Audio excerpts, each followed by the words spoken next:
memuji Tuhan, baru berdoa. Intinya kan gitu. Nah, jadi pertama Allahu Akbar itu apa? Pujian kan. Al-Fatihah itu kan doa. Iya kan? Iya. Seperti itu. Jadi pendapat-pendapat itu beda-beda. Doanya gimana? Ya udah yang penting isinya doa. Seperti ini misalkan pendapatnya ulama A begini, ya udah ngikutin. Nah, makanya kita harus pegangan, anggap itu tongkat. Tongkat karena kita ini tidak hidup di masanya baginda Nabi gitu. Nah, kalau di Indonesia kan mayoritas kan Syafi'i, Imam Syafi'i kan, Asy'ariyah lah. Nah, jadi sangat dijaga kehati-hatiannya, sampai wudhu itu harus cuci tangan dulu, harus begini, karena Imam Syafi'i itu sangat menjaga kehati-hatian. Padahal wudhu itu kan cuma ini doang, muka sama lengan tangan doang. Sebetulnya kan itu. Kaki. Nah, kalau kaki ya kaki sebetulnya nggak wajib kan, cuma ini sama tangan. Nah, untuk menjaga kehati-hatiannya cuci tangan, kumur-kumur barangkali mungkin kita habis makan nggak gosok gigi, ya kan? Nah itu Imam Syafi'i.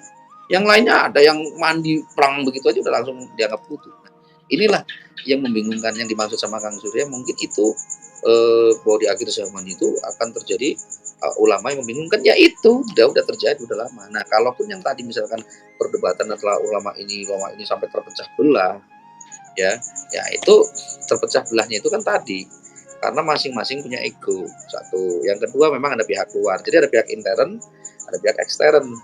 Pihak internnya adalah keegoan dirinya masing-masing. Nah, eksternalnya adalah bagi yang tidak suka kan gitu. Nah, ini tentang apa namanya adanya perdebatan atau adanya semacam apa namanya itu permusuhan atau perpecahan kan itu. Dan ini tidak bisa dipungkiri, tidak bisa dihindari. Baginda Nabi saja sewaktu berdoa kan ditolak, bukan ditolak, tidak diaminkan oleh malaikat Jibril kan gitu. Artinya udah pasti terjadi. Itu kan.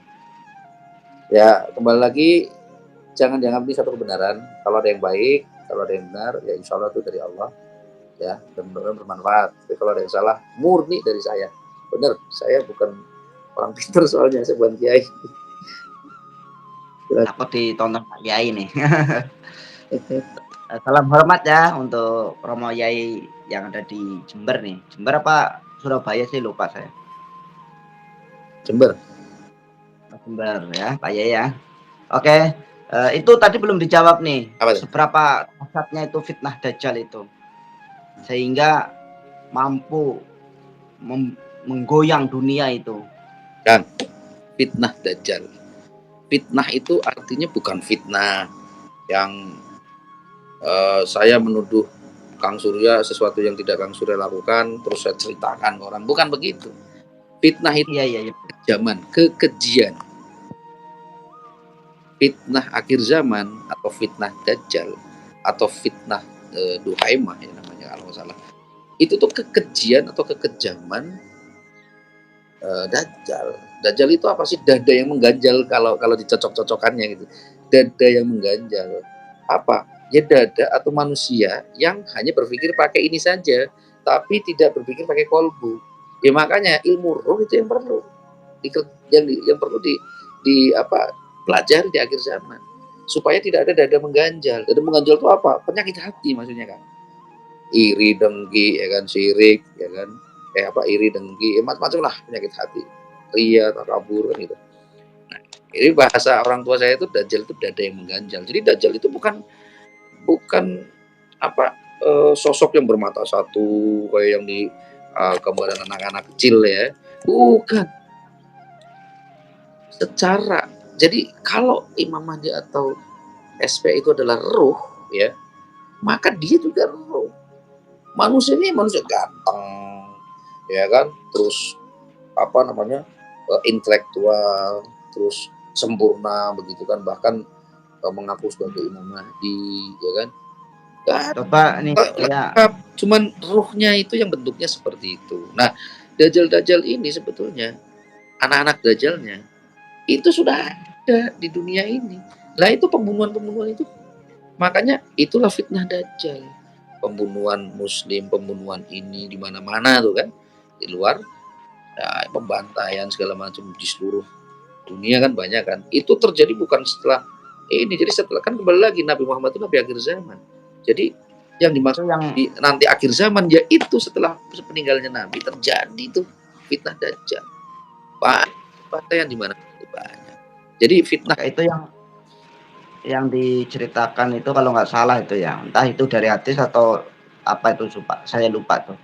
Yang bernama Samiri itu sejak lahir itu kan karena orang tua Dajjal itu yang Dajjal itu kan yang apa namanya kelahirannya tuh membawa malapetaka itu Nabi Samiri zaman Nabi Musa. itu. Jadi Samiri itu ya dajjal juga. Cuman gini loh, kan rohnya ini dihidupkan kembali. Kang Surya tahu sebutannya Amerika itu negeri apa? Paman apa? Mansam. Nah, Paman Sam. Jadi apa? Pamannya apa? Kan gitu. Samiri kali ya. Nah, itu negeri Paman Sam itu maksudnya itu Uncle Sam. Jadi gini, Samiri itu dari zaman Nabi Musa ada, ya kan? Nabi Musa itu takut Nabi Musa. Kan sampai Nabi Isa ada, ya kan? Yaitu yang disebut siapa kalau nggak salah itu ya Samiri juga, tetapi nama ininya itu kalau nggak salah Yudas Iskariot kalau nggak salah. Judas Iskariot itu muridnya Isa yang membelot, yang kemudian yaitu memfitnah Nabi Isa. Itu sosoknya si Samiri itu. Nah, ketika kesini sini, nah itu sosoknya Dajjal tadi itu. Ya rohnya itu aja. Nabi Isa itu udah 3 kali mencoba untuk membunuh si Dajjal, nggak bisa, nggak mati, nggak kena gitu. Sakti banget berarti kan. Nggak bisa loh orang mati bisa dihidupkan kembali, ya kan? Tapi nggak bisa mati. Zamannya Nabi Isa masih hidup itu. Tapi bisanya di akhir zaman. Pakai pedang apa ya itu? Pedang yang bermata 2 itu. Apa? Zulfikar gitu dari Imam Mahdi nanti akan diserahkan kepada Nabi Isa untuk membunuh si sosok manusia itu. Maksudnya bukan sosok fisik zohirnya ya, tapi apa? Rohnya. Nah kembali lagi untuk mempercayai akhir zaman, ya emang harus ilmu roh. Artinya apa? Ya keyakinan sini, iman kan. Balik lagi di sini kan iman, gitu loh. Jadi bukan sekedar kita itu mempelajari tekstual dari kisah ini atau literasi ini dibaca begini, bukan kan. Kalau kita hanya mempelajari secara literasi, ya kita akan ikut-ikutan dengan orang-orang yang pada umumnya mengartikan bahwa Dajjal itu adalah sosok manusia bermata 1. Itu hanya ada di film layar lebar. Iya. Gitu. Betul. Makanya dua-duanya itu emang harus dari sisi si lawan maupun dari sisi ini kawan ini, atau dari sisi Imam Mahdi maupun dari sisi Dajjal ini, memang dua-duanya adalah secara gaib secara roh. Nah makanya apa? Tersembunyi, itulah makna dari itu. Nggak muncul, nggak yang berkoar-koar. SP itu nggak bakal berkoar-koar, ngaku-ngaku gue SP, nggak bakalan gitu ya. Karena itu diburu Dajjal juga nanti tentunya ya. Dajjal juga tahu pasti, karena apa? Kekuatannya si SP, perlindungannya SP itu nggak bakalan bisa ditembus oleh siapapun, makhluk manapun, nggak bakalan terus. Bagaimana? Saya kira-kira percuma dong nyari nih kalau nanti nggak ketemu saya. Makanya kan gini, kita kan ini kan Padepokan Lokajaya ini kan salah satu wadah ya menurut saya ya, wadah untuk berkumpulnya orang-orang yang sama-sama ingin mencari selamat di akhir zaman kan. Nah, mudah-mudahan dari bukan kita nggak tahu, tapi mungkin ada beberapa orang-orang subscriber yang tahu sosoknya di situ, mungkin mungkin bisa ada komunikasi secara personal dengan mereka yang menghubungi Kang Surya, misalkan mau memberikan informasi begini misalkan, kita nggak tahu kan gitu. Artinya Iya. nggak akan bisa ditebus hanya dengan orang-orang yang tercerahkan. Apa itu? Siapa yang mencerahkan dia itu siapa? Ya sang pencerah itu. SP kan sang pencerah. Apa itu arti pencerah itu? Pencerah itu bahasa Arabnya itu apa? Iya kan? Seorang yang mencerahkan, mujadid. orang yang mencerahkan, yaitu nah, melalui hidayah Imam Mahdi atau hidayah Al-Mahdi, orang-orang yang tercerahkan ini ya, insya Allah akan bisa ketemu atau minimal bisa ketemu, nggak ketemu, jadi apa, jadi pengikutnya atau jadi pasukannya atau apapun lah, atau terselamatkan masuk dalam golongannya, karena nanti akan tinggal satu golongan doang, yaitu golongannya itu gitu. Berarti yang termasuk apa namanya, kayak Sadroddin atau Imam Mahdi itu ternyata gelar di ruhnya itu mungkin ya, nanti setelah masuk ke atau seperti apa ini? Mohon untuk Maksudnya sorry dijabarkan. sorry maksudnya gimana? Nggak ini. Yang bergelar Imam Mahdi atau Sadroddin itu ruhnya ya berarti ya. Gelar itu kan diberikan kepada ya zohirnya, ya ruhnya. Kan gelar. Tapi ruhnya sendiri punya nama. Kang Surya pun punya ruh sendiri. Nanti ketika sudah tercerahkan, Kang Surya ruhnya punya nama sendiri. Mas, siapa kira-kira nih? Gus. Ini. Nah, ini apa ya? Mungkin langka ya, langka. Tapi boleh dicari tahu lah. Jadi masing-masing dari orang-orang yang tercerahkan itu masing-masing nanti dia akan punya nama ruh. Punya nama ruhnya. Namanya siapa ruhnya, kan gitu. Siap, Nah, Gus. kan Gus. lagi zaman Nabi, zaman baginda Nabi kan nggak ada KTP, nggak ada paspor kan.